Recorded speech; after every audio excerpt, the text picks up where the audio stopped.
So now, ladies and gentlemen, live and in colour, it's Mr. Wayne Love Juice.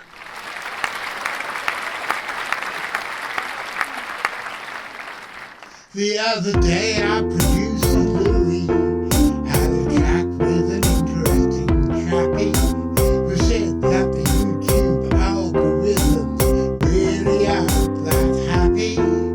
If a channel only broadcasts once a week, so we decided we could text ya whenever we've got a piece of news in our new book on the track extra.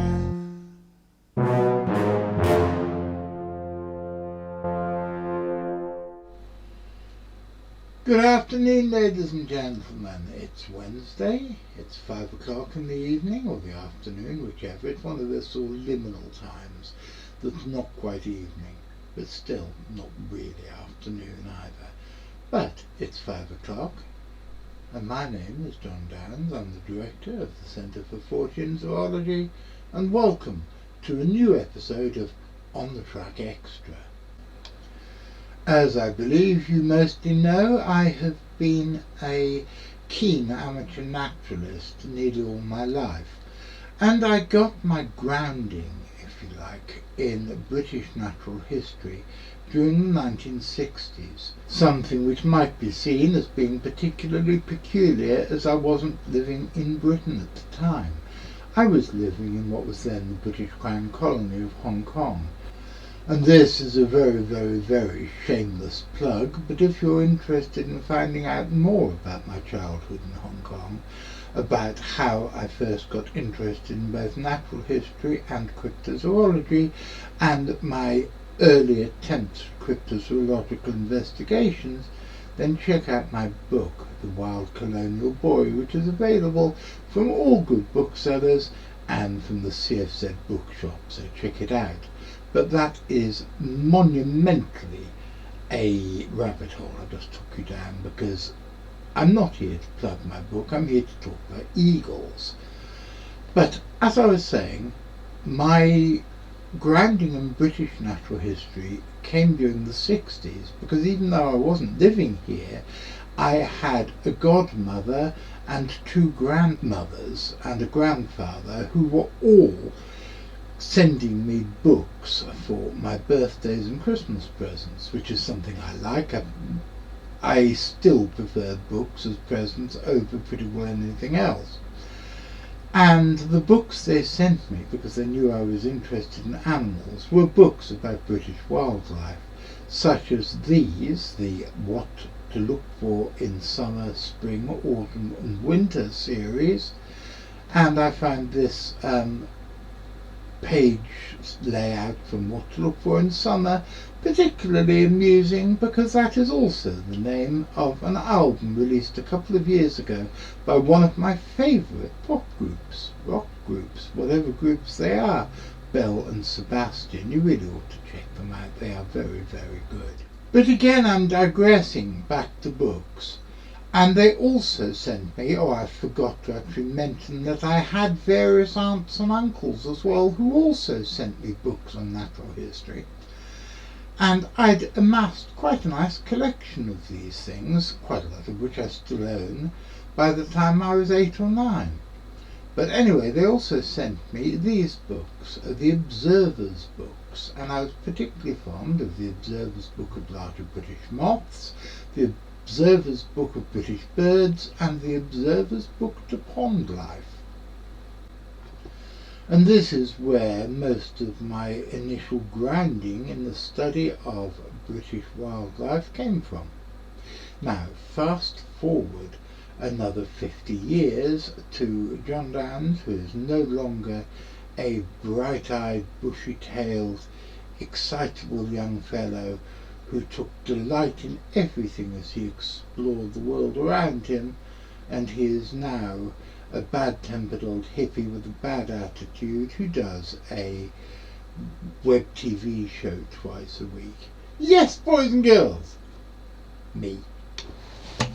Now, something as a cryptozoologist that has always fascinated me is the way that the wildlife that live in a particular biotope change over years. And I have said before, and no doubt will say again, that I think it is these changes in the animal inhabitants of particular places over the years which actually are responsible for quite a lot of the so-called mystery animal sightings over the years. And this week I've discovered something new, something which I think I want to share with you. Back when I first learnt about British wildlife, I was sad to read that there was only one species of eagle living in Britain, and that, the golden eagle, was only ever found in Scotland. I was sad because in Hong Kong there were half a dozen different species of eagle that could be seen, most prominently the white-bellied sea eagle.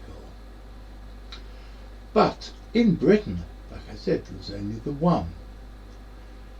Now, we're always told that the wildlife of our planet is declining, and you would really have thought by this metric that now, 50 years later, there'd be none at all on the British list, or possibly just the one that we already knew about, the golden eagle. But no, if you look at the British list now, there are actually 4 species of eagle, and I find that really quite interesting. The white-tailed sea eagle, not to be confused with the one that I used to see in Hong Kong, which was a different species with a similar name, the white-tailed sea eagle was hunted to extinction in Britain just before the First World War. Now, this is something that I would like your help with, because I read a book many years ago that had a photograph in it of an albino sea eagle. And it said that this pure white-tailed sea eagle, which wasn't just white-tailed, it was completely white sea eagle, was the last native British sea eagle to have existed here until it was shot. Now, I can't find either that book or that picture, so if any of you can send me what book it's in and preferably a scan of the photograph, I would be very, very grateful indeed. White-tailed sea eagles started to be reintroduced into Britain in the 1970s. There had been some earlier attempts at reintroduction, but they've been massively unsuccessful. But now they are back as Britain's largest species of bird of prey. They're not only found in Scotland, where they were first reintroduced to, but they have even been found because they will roam over quite a long range, and they've even been seen in North Devon, where I saw one back in 1979. They've also been reintroduced to the Isle of Wight, and if you're interested in the progress of this reintroduction program, you can read all about it on Twitter. I find Twitter a fascinating way of getting hold of information. It's just advisable you stay clear of all the Twitterati shouting at each other. But now let's have a look at the spotted eagle. This is a species about which I know a little bit because of a remarkable lexilink.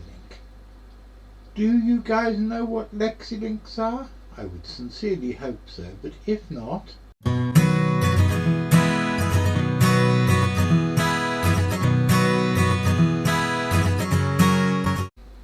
way back in the dim and distant past, about 30 years ago, my first wife and I were in the Cornish Studies Library in Redruth.